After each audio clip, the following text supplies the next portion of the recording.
Hello guys, কেমন আছো তোমরা? আশা করি সবাই ভালো আছো। তো আজকের ভিডিওটিতে আমরা দেখাতে যাচ্ছি মাইনক্রাফট পকেট এডিশন কিভাবে পুরো জাভা এডিশনের মতন সেটিং বানানো যায়। তো আগের ভিডিওটিতে আমরা দেখেছিলাম কিভাবে মাইনক্রাফট পকেট এডিশন ডাউনলোড করা যায়, কিন্তু ইউটিউব থেকে সেটা রিমুভ করে দেওয়া হয়েছে। আমি নিজেও জানি না কিসের জন্য রিমুভ করে দেওয়া হয়েছে, কিন্তু সেটা রিমুভ করে দেওয়া হয়েছে ইউটিউব থেকে। তো প্রথম সেটিংটি হলো গিয়ে তোমরা সেটিংয়ে গিয়ে এই জায়গায় ভিডিওতে গিয়ে এখানে ফার্স্ট পার্সন সেকেন্ড পার্সন তোমরা চেঞ্জ করতে পারবে। দেখো আমরা চেঞ্জ করে ফেলেছি, এরকম তোমরাও চেঞ্জ করতে পারবে। আর তোমরা দেখতে পাচ্ছ সেটিংয়ে এই জায়গায় এরকম একটা গোল আসে। তোমরা যদি মাইনক্রাফট যে কোনোটাই নামাও প্লে স্টোর থেকে তাহলে বা গুগল থেকে নামাও তাহলে এরকম হয়।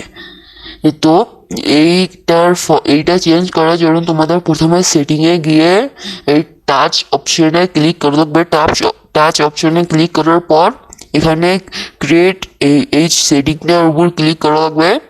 তবে এখানে এরকম একটা ইন্টারফেস আসবে, এখানে তোমরা মাঝেরটায় ক্লিক করে দিবে। এখানে আমার একটু গ্লিচ হচ্ছে মাইনক্রাফট, তার জন্য কিছু দেখা যাচ্ছে না। মাঝেরটায় ক্লিক করে নিচে সবুজে ক্লিক করলেই এসে পড়বে। আর এই এখানে এই প্লাস চিত্রটা দেখছো, এটা থাকবেন না। এটার সেটিং আমি বলছি কারণ আমি এটা সেটিং অন করে রেখেছি, দেখে এসে পড়েছি। এটার সেটিংও আমি এখন বলে দিব। দেখতে পাচ্ছ এটা পুরো জাভা এডিশনের মতন। তার এই প্লাস চিহ্নটা আনার জন্য সর্বপ্রথম তোমাদের সেটিংয়ে গিয়ে আবার টাচ অপশনে যেতে হবে। যদি টাচ অপশনে যাওয়ার পর তোমরা একটু নিচে যাবে। নিচে যাওয়ার পর এখানে তোমরা দেখতে পাচ্ছ স্প্লিট কন্ট্রোলস এই সেটিংটা তোমাদের অফ থাকবে। তোমাদের এই সেটিংটা অন করে দেওয়া লাগবে। অন করে দিলেই তোমাদের ওইটা এসে পড়বে। তো এটা যদি তোমরা অন করো তাহলে এই প্লাস চিহ্নটা এসে পড়বে। আর তোমরা জানো তো পকেট এডিশনে যদি তুমি কোনো সময় তোমাদের ঘর সেটা থেকে দূরে চলে যাও তাহলে কিন্তু সেটা হারিয়ে যায়, কারণ এখানে কোঅর্ডিনেটস দেখা যায় না। কোঅর্ডিনেটসের জন্য তোমরা ওয়ার্ল্ডে গিয়ে গেমে গিয়ে এই জায়গায় এখানে শো কোঅর্ডিনেটস এটা অন করে দিবে, এবং এই জায়গায় আর একটা অপশন আছে এটাও অন করে দিবে। আর দেখতেই পাচ্ছ আমাদের পাশে কোঅর্ডিনেটস এবং শো হয়ে গেছে। এই সেটিংটা খুবই ভালো, এর ফলে তুমি কতদিন সার্ভাইভ করেছো সেটাও দেখতে পারবে এবং কোথায় আছো কোঅর্ডিনেট সেটাও দেখতে পারবে। এরপরে সেটিংটা হলো গিয়ে এটার জন্য তোমাদের একটা ডল এসে পড়বে তোমাদের এর পাশে কোঅর্ডিনেটসের উপরে। এই জায়গায় সেটিংয়ে গিয়ে তোমরা সর্বপ্রথম এই জায়গায় দেখতে পাচ্ছ এই ব্রাইটনেস, এটা বাড়িয়ে দিলে তোমাদের একটু আলো বেড়ে যাবে, গেমের আলো বেড়ে যাবে। এটা যদি তোমরা বাড়াও। আর এই জায়গায় দেখতে পাচ্ছ হাইট পেপার ডল, এটার অন করা থাকবে, তোমাদের অফ করে দিতে হবে। এটা যদি তুমি অফ করো তাহলে তোমাদের কোঅর্ডিনেটস এবং ডের উপরে দেখবে একটা পেপার ডলের মতন এসে পড়ছে। যখন তুমি হাঁটাহাঁটি করবে তখন ওটাও হাঁটাহাঁটি করবে। এটা খুবই ভালো, এর ফলে তুমি কোন আর্মার পরে আছো সেটাও তুমি দেখতে পারবে। কখনো ভুলে গেলে খুবই তাড়াতাড়ি ওখানে দেখতে পারবে। এটা দেখতেও খুবই ভালোই লাগে। এরপরে সেটিংটাও ভালো, এই সেটিংটা দিয়ে তুমি পুরো যাবার মতন করে ফেলতে পারবে।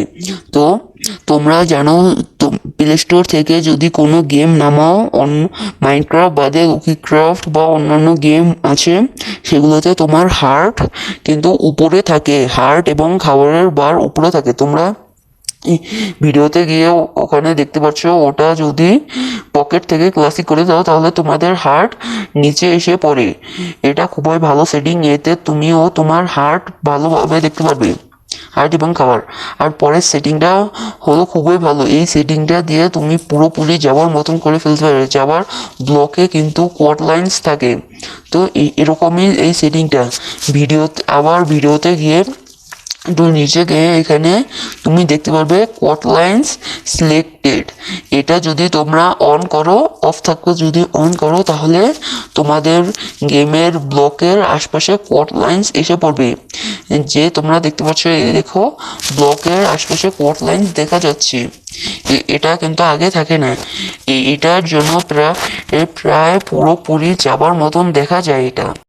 আর পরের সেটিংটা হলো গিয়ে তোমরা যদি তোমাদের মোবাইলের যদি ভালো মোবাইল হয় তাহলে তোমরা ভিডিওতে গিয়ে একটু নিচে যদি যাও তাহলে এখানে এখানে দেখতে পারবে চাঙ্ক।